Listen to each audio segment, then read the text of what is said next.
Isso aconteceu com um vizinho que chamavam de Bolita. Ele teve a ousadia de roubar do 4 letras. Essa pessoa era baixinha e gordinha, tinha 1,45 de altura, era alguém que tinha uma doença que não permitia se desenvolver completamente. Por isso, o chamavam de Bolita. E a forma como ele entrou para o cartel é muito curiosa. Ele começou como olheiro e depois foi promovido para vender mercadoria, mas depois tiraram a mercadoria dele porque começou a dever muito e o colocaram de volta como olheiro. E o que ele diz é que primeiro pagavam ele direitinho, às vezes só metade, às vezes nem isso. Começaram a dar mercadoria para ele pagar como quisesse e ele seguiu como olheiro. O Bolita chegou a colocar várias pessoas. Roubava carros. Outra pessoa era batedor de carteira. Para quem não sabe, são aqueles que roubam carteiras. Há ladrões e é o que a gente chama por aqui, nós que somos de Tlaquepaque. Aqueles que roubavam carros nunca mais foram vistos, sumiram do mapa, mas o batedor de carteira e o ladrão, esses sim foram vistos de novo. E o que ele disse foi que deram uma surra nele, mas com a mão quebrada. E que se eles fossem pegos fazendo a mesma coisa de novo, aí sim eles também iam sumir. E bom, essa pessoa, o Bolita, quando eu perguntei como ele tinha entrado, ele me contou que uma pessoa o recrutou. E parecia que ele tinha um patrão. Mas isso era pura conversa, porque o suposto patrão que ele tinha, como diz uma música, era o capanga do chefão mesmo.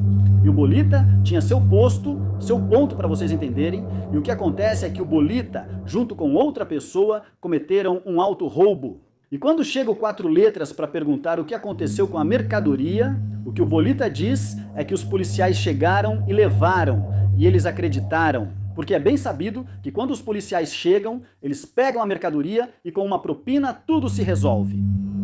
Acontece uma segunda vez que ele mesmo faz o auto-roubo e dessa vez eles já não acreditaram, mas deixaram passar, e acontece uma terceira vez e aí já não perdoaram. Deram uma surra bem dada nele e disseram que ele ia pagar com o trabalho dele. Ele tinha uma dívida muito grande pendente com essas pessoas e tiraram o cargo dele para colocá-lo de volta como olheiro. E é aí que acontece o que contei antes, que ele colocou as pessoas que mencionei. Por exemplo, ele incluiu um ladrão de bicicletas que usava alicate para arrombar cadeados e um batedor de carteira. Ele ia ao estádio Jalisco e em jogos como Chivas, X Atlas, passava no meio do povo. E ele tinha uma habilidade nas mãos de abrir as carteiras, tirar o dinheiro e fechar de novo. E era tão esperto que colocava de volta, e você nem percebia. Ao conversar com o Bolita, ele dizia que se o 4 letras não pagasse pela mesma mercadoria que recebia, ele revendia, pois precisava sobreviver. E chega um momento do 4 letras para a venda, para ver quem estava sendo traíra, e muito facilmente viram que o Bolita estava lá, porque também acontecia do cartel te recompensar por entregar alguém. Eles te dão uma grana, não muita, mas te dão algo a mais, mercadoria para o seu consumo. E eu, que estou contando a história. Ele também tentou me entregar, porque teve uma vez em que eu estava com uma garota da noite. Vocês já sabem do que estou falando. Ela me disse para irmos a um motel, comprar umas cervejas, uma pizza e 500 paus.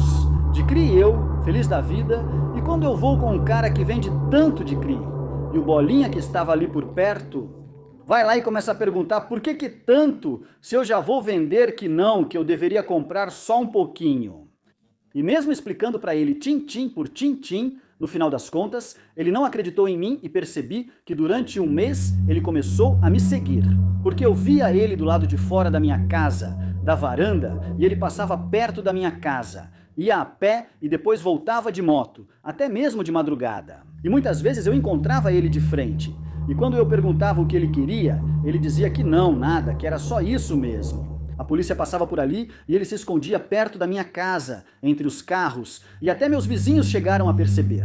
E esse camarada tinha 10 irmãos, 7 homens e 3 mulheres. Ele era o mais novo e todos são bem bravos. Um deles dizia que se algo acontecesse com o irmão, todos daquela área morreriam. Ora, se são vários, claro que iam falar isso. E aí até que um dia, porque foi durante o dia, Passa uma vizinha do Bolita e me cumprimenta, e quando estamos conversando, ela e eu passam 2 viaturas a toda velocidade. E acontece que essa vizinha, que participava de um grupo de moradores, vê as mensagens onde dizem que executaram um vizinho. Naquele momento não dizia quem era, mas acabou sendo o Bolita. Chegaram a acertar ele 5 vezes. Nem esperaram anoitecer, ainda saíram correndo, atravessando a ponte de um canal e logo apareceram. Os irmãos dele ainda chegaram a abraçá-lo ali caído, um já estava tirando a camisa, boxeando e fazendo sombra, dizendo que ia matar quem fez isso com o M, o irmão dele. Estavam bem bravos ali, com os vizinhos, já estavam gritando que não, que agora eles iam ver. Quando chegaram, os policiais isolaram a área, até com eles queriam brigar. Tinha um policial lá gritando: "Não, espera aí, eu não matei seu irmão. Se eu encontrar os sicários, eu trago para vocês e aí vocês veem o que fazem." E os policiais, nada. Ainda perguntaram por que eles não vão procurar? Porque deve ser alguém daqui. Não é possível que não conheçam gente daqui que seja do 4 letras. E se foi um vizinho dali que entregou o karma Bolita, porque sim, a família dele, Bolita, já estavam cobrando dele, por que não estavam lá para defendê-lo? Vários M falaram que o karma tinha chegado para ele, Bolita, porque ele entregou várias pessoas, muitas mesmo, e aí teve quem entregasse ele, e os irmãos dele estavam bem bravos, dizendo que iam fazer e acontecer. E no fim das contas, levaram 2 dias para entregar o corpo, e o velório foi feito em outro local, bem discreto. O Bolita não recebeu nem treinamento, não durou nem 1 ano, ele tinha entre 8 e 9 meses, mas o ano inteiro ele não durou. Outra coisa que acontecia era que o Bolita às vezes apontava pessoas que não tinham nada a ver. Porque eu conheci um cara que tinham levado porque diziam que ele vendia, mas ele conseguiu explicar que não vendia. E explicaram para ele que o Bolita tinha apontado ele e acabou que levaram ele porque o Bolita tinha inveja dele. Acontece que o Bolita, aquele que tinha sido levado do lugar onde pegaram ele, foram lá e deixaram ele, não fizeram nada com ele. Mas ele era malicioso? Porque teve uma senhora que estava se mudando e todo prestativo, o Bolita ajudou um pouco, mas o Bolita simplesmente sumiu depois. A senhora que se mudava disse: "Amanhã quando virmos ele, damos um trocado." E o Bolita fez isso só por maldade. Ele viu um maldito escorpião e jogou pela janela, e o maldito escorpião estava cheio de filhotes. No final, tiveram que dedetizar a casa, porque para eles a casa estava cheia de escorpiões e eles nem perceberam. Vocês têm ideia do custo para dedetizar uma casa? Só depois, numa festa com o Bolita bêbado, ele contou a história. Que ele fez essa maldade porque, segundo a senhora, ela estava tirando o sarro dele. Então, em parte, o Bolita era maldoso ou malicioso. E essa foi a história do falcão que voou e se chocou contra o chão.